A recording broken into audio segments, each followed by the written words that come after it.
고금리에 고물가에 시험난에 빚이 자꾸 쌓인답니다. 청년층들이 점점 사는 게 힘들다라고 이야기합니다.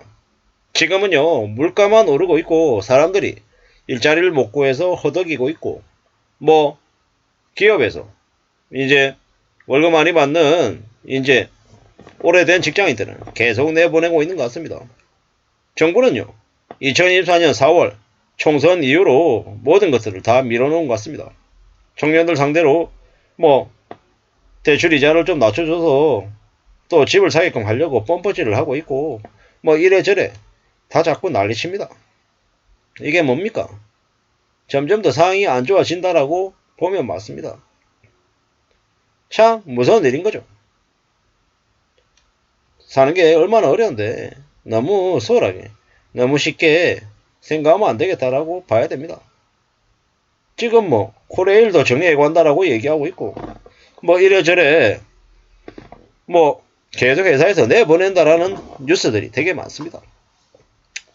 뭐 지금 청년들도 이제 더 사는 게 더 힘든가 봅니다.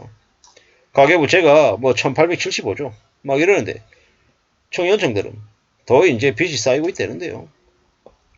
뭐 청년층에 특화된 대책이 강화돼야 된다 뭐 이런저런 얘기 나오는데, 저는 개인적으로 생각할 때 청년들에게 좀 금융교육 관련한 부분들이 좀 더 제대로 되어야 된다라고 생각을 합니다.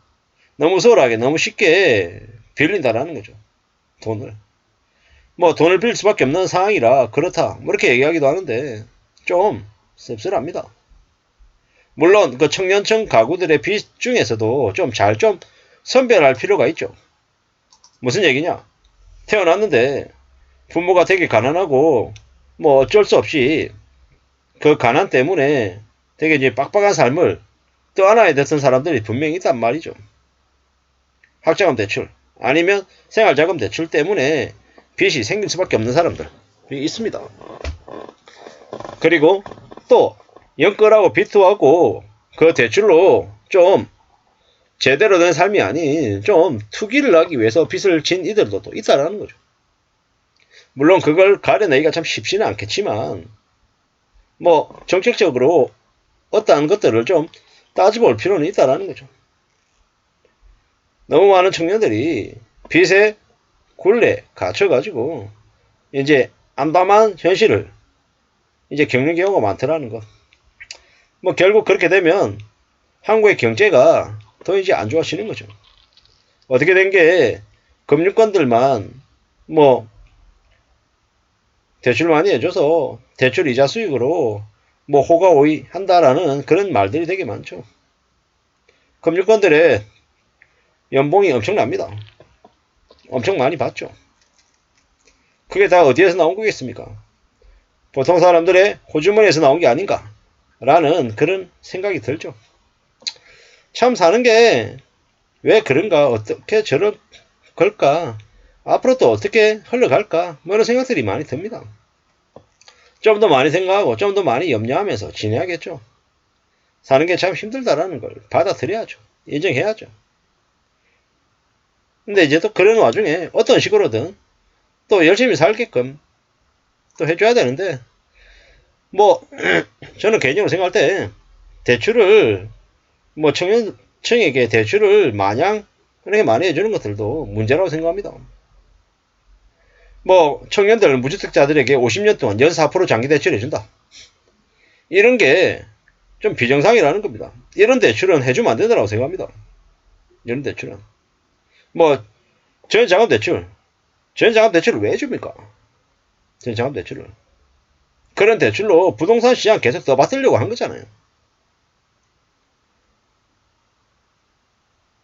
이래저래 청년들이 어떤 식으로든 좀 일할 수 있게끔 여건도 만들어줘야 되고, 또 대출을 뭐 내든 대출을 내더라도 어느 정도 갚을 수 있는 범위 안에서의 대출이 필요하다라는 거죠. 뭐 50년 동안 대출 해준다고요? 그 청년층들 그냥 등골 빼먹겠다라는 수작이잖아요. 그렇게 해서 그 청년들이 그 빚에 짓눌려가지고 평생 그렇게 살 수밖에 없는 그런 삶을 살게 해놓고 뭐 청년들을 위해서라는 개소리, 청년들의 주거 뭐 복지를 뭐 책임졌다. 이렇게 얘기하면 어떻게 됩니까? 그냥 말장난이고 사기질 친 거죠, 사기질. 그런 대출은 없어져야 된다고 저는 생각합니다. 청년들 고용을 좀 더 잘할 수 있게끔 청년들이 취업할 수 있는데 좀 지원해주는 그런 뭐 지원금이 뭐 지급되는 건 나쁘지 않다고 생각합니다. 근데 이제 뭐든지 정책이 생긴다고 정책이 완전 무결하게 현실에서 잘 적용되지는 않겠죠. 뭐 허점이 분명히 있긴 할 겁니다.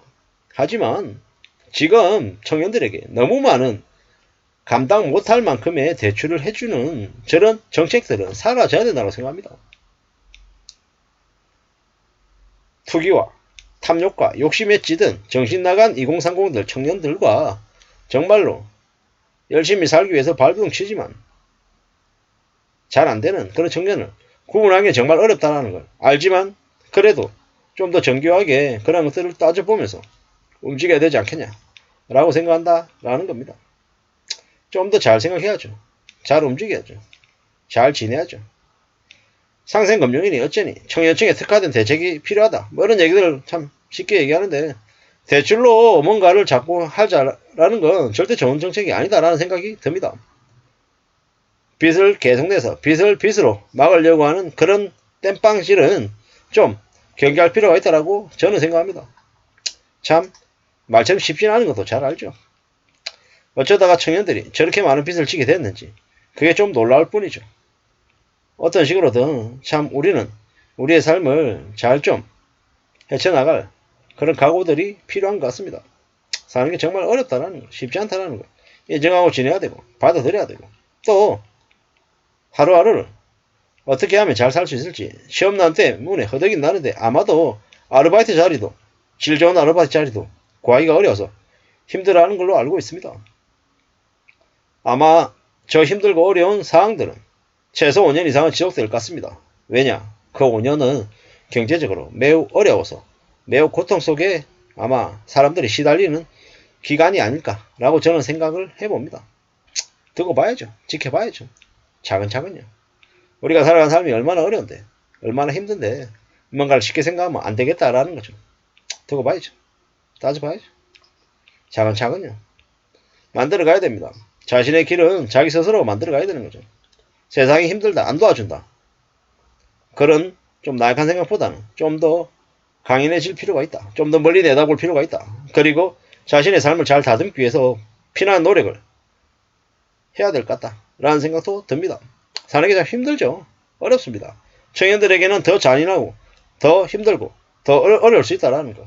그것도 받아들여야 될 것 같습니다. 참 조금이나마 안정된 삶을 살기를 바랄 뿐입니다.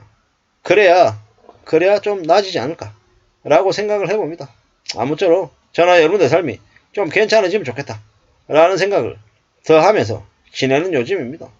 아무쪼록 조금이나마 괜찮아지면 좋겠습니다. 감사합니다.